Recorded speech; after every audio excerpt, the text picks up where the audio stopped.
So let's look at some of the possible reactions catalyzed by cytochrome P450 and family. So we have talked about carbon hydroxylation already.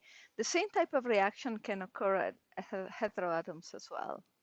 We can also have reactions in which a carbon heteroatom bond is broken, and we've seen an example of that with ethers chemistry, for example.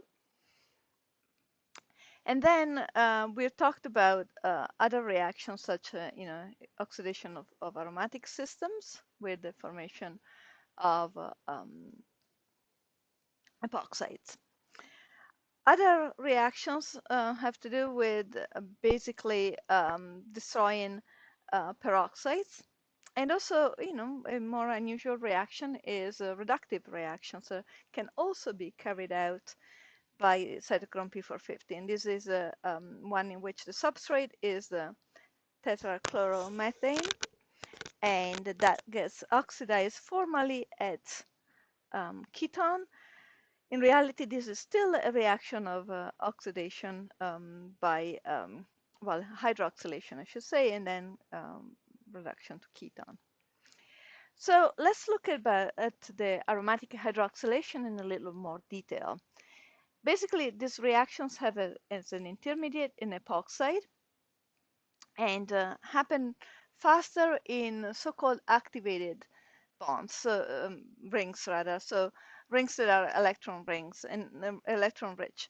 And so it doesn't happen when there are strong electron withdrawing agents such as polychlorinated rings. This reaction pretty much follows the rules that you should remember from organic chemistry, in which the insertion of the hydroxy group happens in para to the electron-rich group, here the phenol, or rather the ether. And so we can kind of predict where the metabolic reaction will occur based on the structure of the molecule in examination. So as you can see, most of the time this is at the para position. The ortho position is also favored, but usually it's kind of sterically hindered, and that's why the reaction doesn't happen there. If we have more than one ring, like for example in atorvastatin, that tends to happen at the activated ring, in this case this ring, where they might still contains this electron pair, and doesn't happen at the inactivated ring, like this one that contains a fluorine substituent. Moreover, in this case, the para position is occupied already. So let's look a little bit at the metabolism and what happens once the the epoxide is formed. And so we have three different cases. One is the rearrangement, and we'll look at the mechanism in a second. The other one is a reaction with water molecules to form transdiols, and those are generally symptomatic of metabolism involving epoxide intermediates. We also have the formation of adduct with glutathione, so where glutathione adds, to the epoxide ring, as any good nucleophile will do. And finally, the situation which results in toxicity is the one in which a macromolecule will act as a nucleophile, and that results, for example, in covalently altering nucleic acids. So let's look at the mechanism of hydroxylation in a little more detail. And particularly, we're going to look at this phenomenon called the NIH shift that was observed at NIH for the first time. So the best way to visualize this is to start from a deuterated substrate. And so in this case, the deuterium is on the para position of anisole. And we go through our epoxide intermediate. And then there is a rearrangement there is an opening rather first, right? So opening, spontaneous opening of the epoxide ring, formation of deuterionic species with a negative charge as well as a positive charge. So this is a carbocation, and so we have a shift of the whole a bond between deuterium and the carbon with the electron pair over to form this dienone adduct, which then will tautomerize with loss, or rather in the presence of acid, to form the aromatic derivative, the 3-deuteryl 4-hydroxyanisole. So effectively what we have done is shifted deuterium from the position 4 to the position 3. Now note that another possibility for that intermediate, for the deuterionic species to reorganize, is actually to instead lose deuterium and end up forming simply this form. And so we have the direct loss of the deuterium plus. Okay, so as I indicated, polyaromatic compounds are highly toxic because of these epoxide derivatives that can react with macromolecules. And it turns out that this is at the molecular basis of cancer induced by smoke. So several of these polyaromatic compounds are found are smoke byproducts, and so are found by inhalation directly or by contact with rooms, for example, contaminated by smoke. And so we end up with this epoxide intermediate that can either evolve to the trans dihydrodiol, or in the presence of nucleophilic compounds, such as the ones found in DNA, can react directly to add to DNA and therefore causing mutations that end up causing cancer. And so one thing important to notice is that these compounds also tend to be flat and polyaromatic. And because of that, they can intercalate very easily into the DNA bases, thus contributing to toxicity. So let's look at other reactions. And here we have the oxidation of olefins, for example, in which the epoxide can form a double bonds. And in some cases, such as those found in benzodiazepines, this epoxide is long-lived. And so, there are theories that implicate this intermediate in the anticonvulsant activity. Other examples is, for example, here with an anti-inflammatory agent that basically forms an epoxide, and that evolves to the diol. It's important to notice that because this highly toxic epoxide forms in the liver, it can in some cases result in hepatotoxicity. All right, another location in which we can observe P450 induced reactivity is at the so-called benzyl position. So at the carbon bound to an aromatic ring. And so in the case of imipramine, for example, that the carbon is part of a ring system. And we have several examples of that where we can identify so-called benzylic positions that are the target of hydroxylation. The same is found at the allylic position. So the allyl position is more vulnerable to hydroxylation. And so here's the metabolism of tetrahydrocannabinol, which is one of the components of basically marijuana.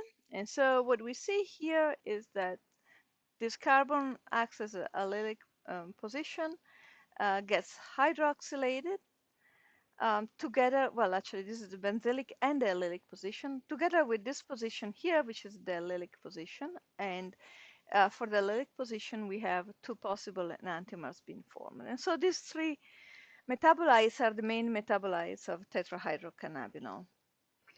Other positions that can be modified by hydroxylation are the omega and omega -1 positions. In other words, the final carbon in a carbon chain or the carbon next to that. And those are also cytochrome cytochrome P450 caused reactions. We also can observe oxidation directly at carbon heteroatoms bonds. And generally what happens here is that we have hydroxylation in alpha in the carbon alpha to the heteroatom, or hydroxylation of the heteroatom itself. So let's look at this reaction that actually is also called dealkylation reaction, because what happens is that we have hydroxylation of the carbon and then elimination. So this, we are looking at the methoxide group here that gets eliminated with release of formaldehyde here. And so in the first step of the reaction, we have simply hydroxylation of this carbon here, which is facilitated by the proximity to the oxygen. And then we have formation of the hydroxy group on the skeleton and aldehyde on the piece that gets cut. This is one of the metabolites of codeine. And actually, I should have pointed out that the metabolite of codeine, which is an antitussive, is morphine, which is obviously an antidolorific agent and also a substance of abuse. So that's a perfect example of a toxicity or side effects due to the formation of reactive metabolites. Similarly, CN bonds can undergo the same reaction, and we call it oxidative deamination, in which we have release of the free amine at the end and the aldehyde moiety on the other one. And an example of that is lidocaine, which contains this nitrogen ethyl bonds, and so it can be,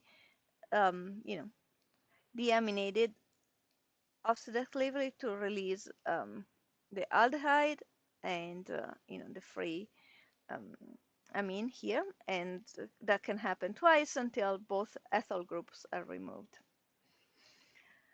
So this is an example of the metabolism of propanolol, which can undergo several reactions. So we can have directive oxidative deamination to form an aldehyde metabolite, or we can also have another metabolism here, implicating hydroxylation of this carbon, and then again formation of a primary amine metabolite, release of the ketone, and that in turn can undergo further deamination to release ammonia and forming the same compound.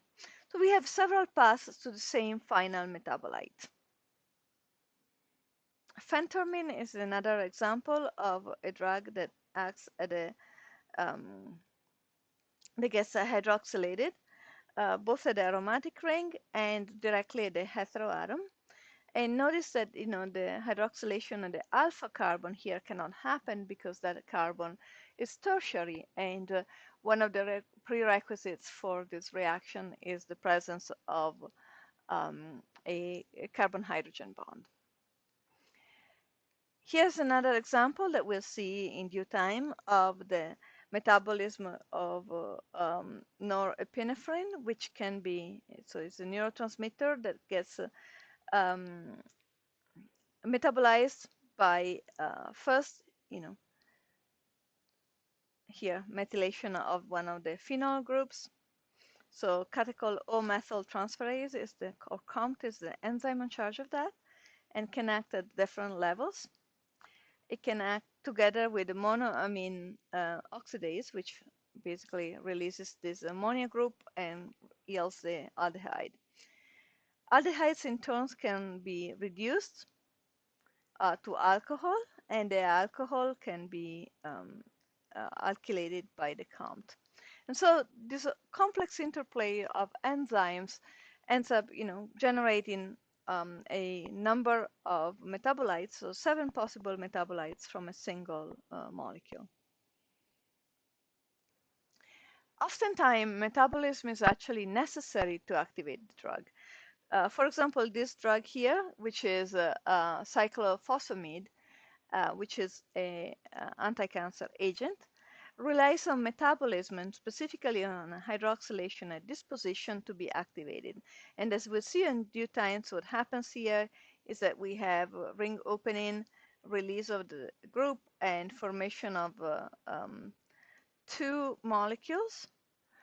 In turn, one of them rearranges and loses phosphate to yield the active component, which is basically an alkylating agent and ends up alkylating DNA. Okay, aromatic amines also undergo an interesting metabolism. They are extremely toxic because by oxidation, by N-oxidation, they form this N-hydroxylamine, which are super toxic. And they're toxic because they are thought to oxidize hemoglobin. They can also result in aromatic compounds. And so here what we have is a hydroxylation directly of the nitrogen to form several possible adducts and several types of hydroxylamine and nitron compounds or nitroso. In terms of reductive metabolism, we have other possible example. And so here what happens is that the reduction of the aldehyde to the alcohol is observed. More common reactions are so-called hydrolytic reactions, which basically simply require cleavage of an ester of an amide bond, and we see that very often in the metabolism of procaine or procaine amide, which are two local anesthetics with similar activity but different lifetime due to their different sensitivity of the ester and the amide to hydrolytic cleavage.